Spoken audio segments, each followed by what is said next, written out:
સાજીશ. લેખક કનુ ભગદેવ. પ્રકરણ 1. નાગપાલની મૂંઝવણ. ભાગ 2. દિલીપ અત્યારે સીઆઈડી હેડક્વાર્ટરની એક ચેમ્બરમાં બેઠો હતો. એની બાજુમાં જ રજની પરમાર તથા ધીરજ બેઠા હતા. જ્યારે એ ત્રણેયની સામે ગમગીન ચહેરે જમશેદની પત્ની સલમા બેઠી હતી. એની આંખો હજુ પણ ભીની હતી. પતિના મોતનો આઘાત એના ચહેરા પર સ્પષ્ટ રીતે જોઈ શકાતો હતો. રહી રહીને એના મોંમાંથી ડૂસકા નીકળતા હતા. સલમા, દિલીપે એની આંખોમાં પોતાની આંખો પરવતા મુદ્દાની વાત પર આવતા પૂછ્યું. જમશેદ એક ગુનેગાર છે એની તને અગાઉથી જ ખબર હતી? અમારા લગ્ન થયા એ વખતે મને કંઈ ખબર નહોતી, સલમા ધીમેથી બોલી. ત્યારે તો હું તેને ખૂબ જ નેક અને શરીફ માણસ માનતી હતી. જમશેદ પણ પોતે કોઈ ગેરેજમાં કામ કરે છે એવું જણાવ્યું હતું. પરંતુ જમશેદને પાણીની જેમ પૈસા વાપરતો જોઈને મને એના ઉપર શંકા ઉપજી અને પછી તો એનું અસલી રૂપ મારી સામે આવી ગયું. એના બધા મિત્રો પણ લફંગા હતા. પરંતુ બધું જાણ્યા પછી પણ મારાથી કંઈ થઈ શકે તેમ ન હતું. ગમે તેમ તો એ મારો પતિ હતો. જમશેદ ક્યારેય જેલમાં પણ ગયો હતો? દિલીપે પૂછ્યું. 2-3 વખત, પરંતુ એક વાત હું જરૂર કહીશ સાહેબ, સલમા બોલી. આપને કદાચ મારી વાત પર ભરોસો નહીં બેસે, પરંતુ જમશેદ છેલ્લા 2 મહિનાથી એકદમ સુધરી ગયો હતો. એણે જાકુબીના બધા ધંધા છોડી દીધા હતા. સલમાની વાત સાંભળીને દિલીપની સાથે સાથે રજની તથા ધીરજ પણ ચમકી ગયા. તો છેલ્લા 2 મહિના દરમિયાન જમશેદે કોઈ ગેરકાયદેસર કામ નહોતું કર્યું એમ તું કહેવા માંગે છે? રજનીએ એક એક શબ્દ પર ભાર મૂકતા કહ્યું. હા મેમ સાહેબ, સલમા ધીમેથી માથું હલાવતા મક્કમ અવાજે બોલી. મેં જ તો તેને જાકુબીના ધંધા છોડી દેવાને માટે ધીમે ધીમે સમજાવ્યો હતો. એણે મારા સોગંદ ખાઈને ભવિષ્યમાં પોતે કોઈ ખોટું કામ નહીં કરે એવું મને વચન આપ્યું હતું. પરમ દિવસે તો પોતે હવે શરાબ પણ છોડી દેવાનો છે એમ એ કહેતો હતો. દિલીપે વારાફરતી રજની તથા ધીરજ સામે જોયું. મામલો ખૂબ જ ગૂંચવાડાભર્યો હતો. જો તારા કહેવા પ્રમાણે જમશેદ ખરેખર સુધરી ગયો હોય તો પછી એનું ખૂન શા માટે થયું? ખબર નથી સાહેબ, મને પોતાને પણ આ વાતની ખૂબ જ નવાઈ લાગે છે.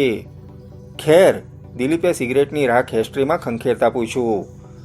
જમશેદના ખૂન માટે તને કોઈના પર શંકા છે? ના સાહેબ, કોઈના પર શંકા નથી.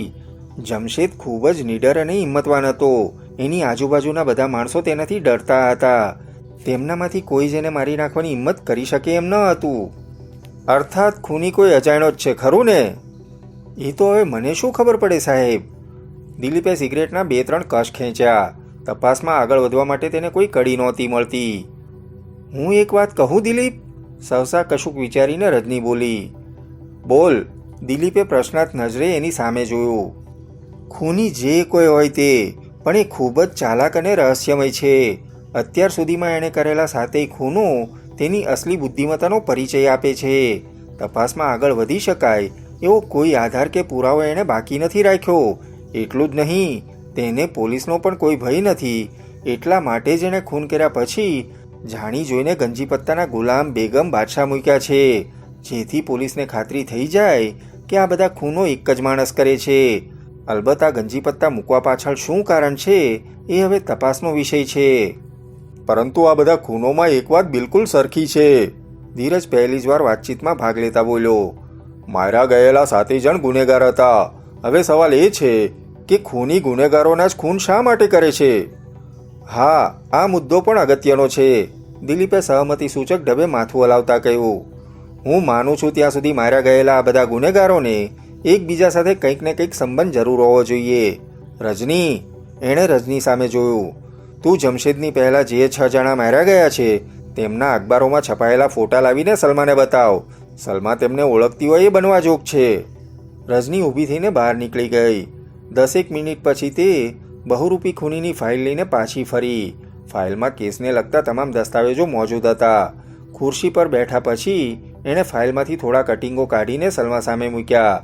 એ કટિંગોમાં બહુરૂપી ખૂનીના હાથે મોતને ઘાટ ઉતરી ચૂકેલા બધા ગુનેગારોના ફોટા હતા. આ ફોટાઓ જો સલમા, દિલીપ બોલ્યો. એને ઓળખવાનો પ્રયાસ કર.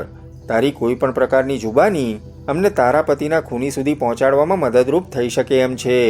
આ ફોટાઓને ધ્યાનથી જોઈને કહે કે તે એમાંથી કોઈને અગાઉ ક્યારેય તારા પતિ સાથે જોયો હતો? સલમાએ વારાફરતી બધા ફોટાઓનું નિરીક્ષણ કર્યું અને છેવટે એક માણસના ફોટા પર આંગળી મૂકતા બોલી. સાહેબ, બાકી 5 જણ કોણ છે એની તો મને ખબર નથી, પરંતુ આ માણસને મેં ઘણી વખત મારા પતિ જમશેદ સાથે જોયો હતો. ત્રણેય જોયું તો એ ફોટો ચમનલાલ નામના એક બદમાશનો હતો. ઓહ, તો તે ચમનલાલને કેટલી વાર તારા પતિ સાથે જોયો હતો એમને? દિલીપે પૂછ્યું. હા. દિલીપ, એકાએક કંઈક વિચારીને ધીરજ બોલ્યો. સલમાએ ભલે ચમનલાલને જ જમશેદ સાથે જોયો હોય, પરંતુ બાકીના 5 પણ જમશેદ સાથે સંકળાયેલા હોય અને સલમાની જાણ બહાર તેઓ મળતા હોય એ બનવા જોગ છે. રાઈટ, દિલીપે ધીમેથી માથું હલાવતા કહ્યું. હવે એક વાત તો હું દાવા સાથે કહી શકું એમ છું કે આ 7 જણ ચોક્કસ કોઈને કોઈ રીતે એકબીજા સાથે સંકળાયેલા હતા. સલમા, એણે સલમા સામે જોયું. હવે મારા એક સવાલનો જવાબ આપ. તું ચમનલાલ સિવાય તારા પતિના બીજા કોઈ મિત્રને ઓળખે છે? કોઈ એવો મિત્ર કે જે જીવતો હોય? સલમા વિચારમાં પડી ગઈ. હા સાહેબ, થોડી પળો સુધી વિચાર્યા બાદ તે ઉત્સાહભેર બોલી. જમશેદનો એક બીજો મિત્ર પણ અવારનવાર અમારે ઘેર આવતો હતો. બંને ક્યારેક ક્યારેક તો કલાકો સુધી રૂમમાં પૂરાઈને ધીમે અવાજે વાતો કરતા હતા. વેરી ગુડ, દિલીપે ખુરશી પરથી ઊભા થતાં પૂછ્યું. નામ શું છે એનું? એના નામની તો મને ખબર નથી સાહેબ, સલમાએ જવાબ આપ્યો. હા, એનો દેખાવ કેવો હતો એ હું જરૂર જણાવી શકું તેમ છું. વાંધો નહીં, દેખાવ વિશે જણાવી દે. સાહેબ, એની ઊંચાઈ લગભગ 6.25 ફૂટ જેટલી, શરીર દુબળું, આંખો ભૂરી, માકડિયા વાળ, ઉપરાંત એના ડાબા ગાલ પર કોઈ જૂના જખમનું લાંબુ નિશાન છે. આ નિશાનને કારણે એનો ચહેરો ખૂબ જ ભયંકર લાગતો હતો. ઓકે, મારી સાથે ચાલ. ધીરજ, રજની અને સલમા પણ ઊભા થયા. દિલીપ તેમને લઈને રેકોર્ડ રૂમમાં પહોંચ્યો. રજની, તું જરા અપરાધીઓના રેકોર્ડ ફાઇલ લઈ આવ, દિલીપ બોલ્યો. એનું દિમાગ ઝપાટાબંધ કામે લાગી ગયું હતું. રજનીએ રેકોર્ડમાંથી એક જાડી ફાઇલ કાઢી લાવીને તેની સામે મૂકી. આ જો સલમા, દિલીપ સલમાની સામે ફાઇલ ઉઘાડતા બોલ્યો. આ ફાઇલમાં સજા ભોગવી ચૂકેલા તમામ ગુનેગારોની ફોટા સહિત વિગતો છે. જો આપણે જમશેદના ખૂનીને શોધવો હોય તો તાબડતોબ તે હમણાં જણાવ્યું એ જમશેદના દોસ્ત સુધી પહોંચવું જરૂરી છે, નહીં તો ખૂની એને પણ મોતને ઘાટ ઉતારી દેશે.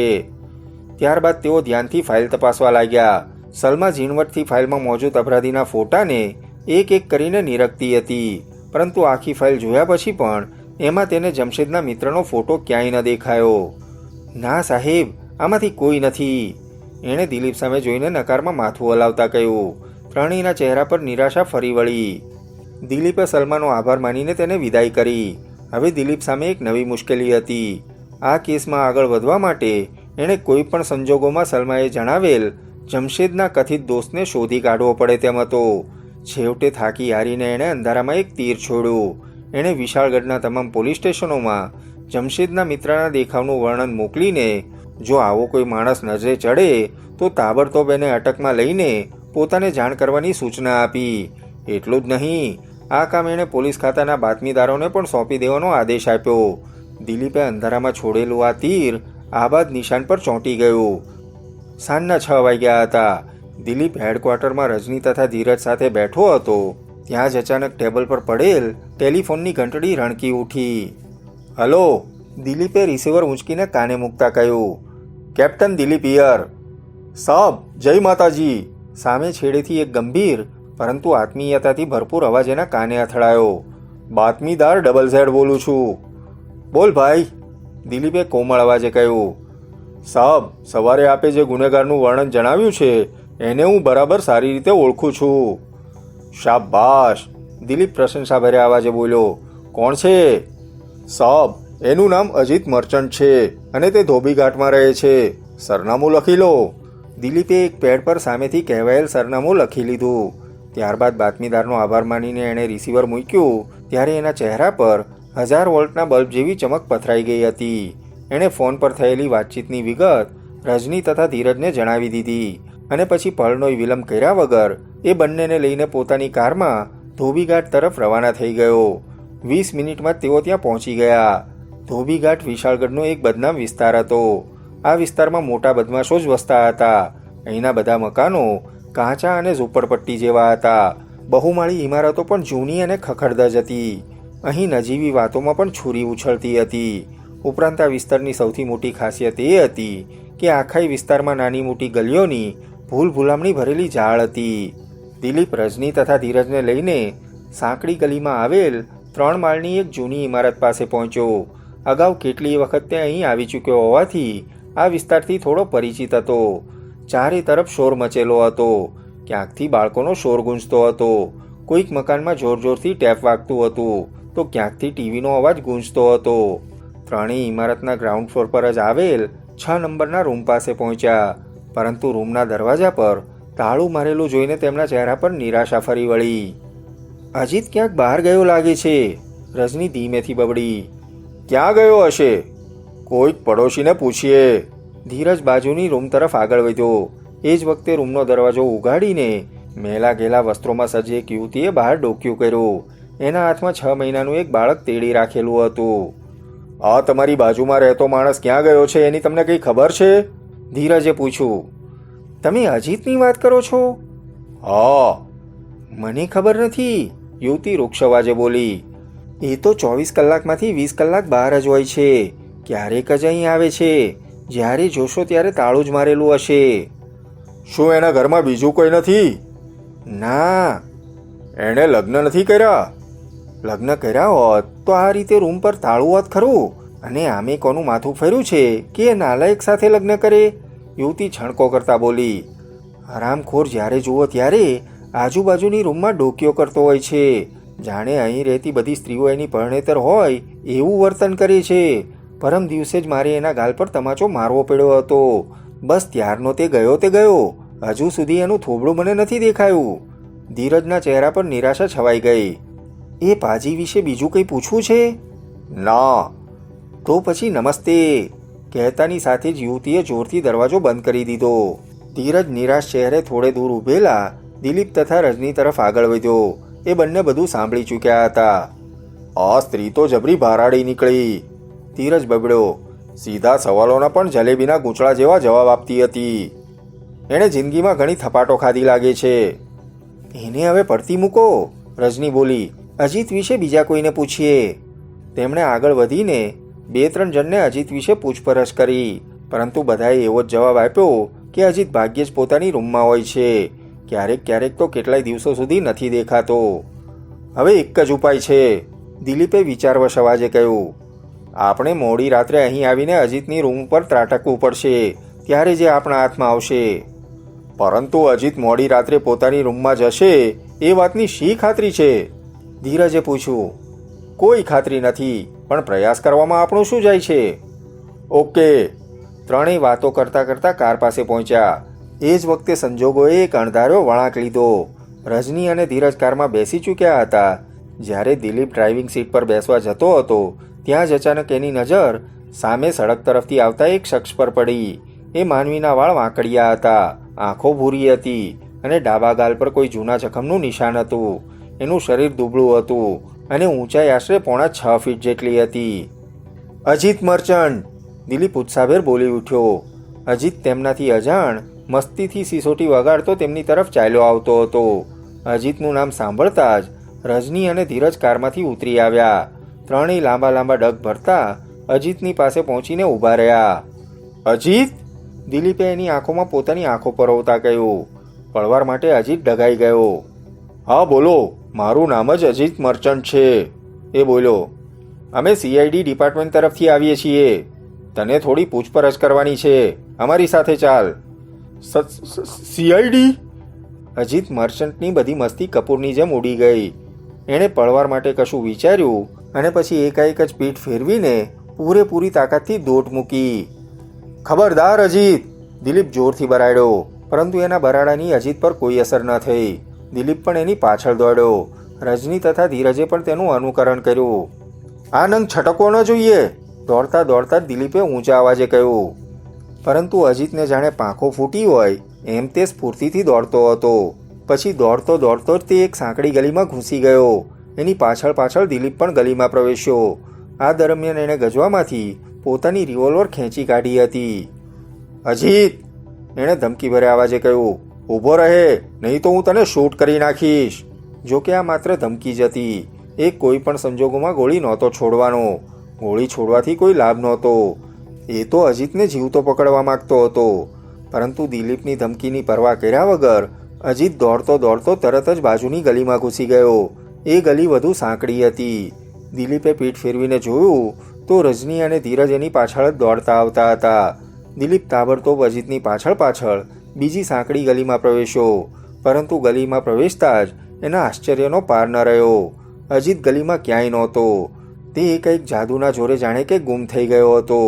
એ જ વખતે રજની અને ધીરજ પણ ત્યાં આવી પહોંચ્યા. અરે! અજીતને ગુમ જોઈને રજની આશ્ચર્યથી બોલી ઉઠી.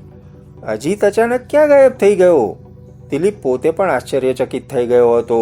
આખી ગલી વેરાન અને ઉજ્જડ હતી, એટલે કોઈને પૂછી શકાય તેમ ન હતું.